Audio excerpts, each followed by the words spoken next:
Auditor வீட்டில் கொள்ளை. 24 மணி நேரத்தில் கைது. 30 சவரன் கொள்ளை போனதாக கூறிய போலீசார் 63 சவரன் நகையை மீட்டது எப்படி? ஈரோடு லட்சுமி நரசிம்மர் வீதியைச் சேர்ந்தவர் ஆடிட்டர் ராஜன். இவரது மனைவி நிர்மலா தனியார் பள்ளி ஆசிரியை. இவர்களுக்கு 2 மகன்கள் உள்ளனர். இந்த நிலையில் நேற்று வீட்டில் உள்ள அனைவரும் வேலைக்குச் சென்றிருந்த நிலையில் இரவு வீடு திரும்பிய போது வீட்டில் பீரோவில் இருந்த நகைகள் மாயமானது தெரியவந்தது. இது தொடர்பாக ராஜன் அளித்த புகாரின் பேரில் கருங்கல்பாளையம் போலீசார் சம்பவம் குறித்து விசாரணை நடத்தினர். இதில் வீட்டின் முன்பாக வைத்திருந்த சாவியை எடுத்து பீரோவில் உள்ள நகையை மர்ம நபர்கள் திருடிச் சென்றது தெரியவந்தது.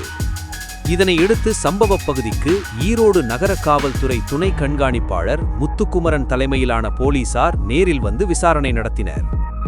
மேலும் கைரேகை நிபுணர்கள் மற்றும் மோப்பனாய் வரவழைக்கப்பட்டு தடயங்கள் சேகரிக்கப்பட்டன. அப்போது வீட்டில் பீரோவில் இருந்த 100 சவரன் நகை மாயமானதாக உரிமையாளர்கள் தெரிவித்தனர். இது தொடர்பாக செய்திகளும் வெளியானது.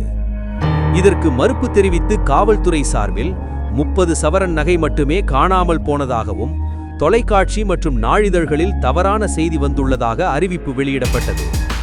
இதனிடையே இன்று நகையை திருடியதாக ராஜனின் 2வது மகனின் நண்பர் மயில்சாமியை கைது செய்த போலீசார் அவரிடமிருந்து 63 சவரன் நகையை மீட்டதாக செய்திக்குறிப்பு வெளியிட்டுள்ளனர்.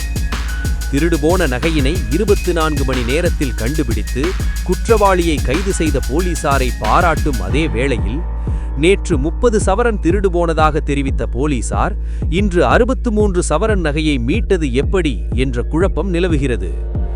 உண்மையில் திருடுபோன நகையின் அளவு எத்தனை சவரம் என்பது புதிராக உள்ளது. இது போன்ற காணொளிகளை காண்பதற்கு எங்களது சேனலின் பெல் பட்டனை அழுத்தி சப்ஸ்கிரைப் செய்து எங்களுடன் இணைந்திருங்கள். மேலும் காணொளியை மற்றவர்களுக்கும் பகிருங்கள். எங்கள் சேனலை சப்ஸ்கிரைப் செய்துள்ளவர்களுக்கு எங்களது நன்றி.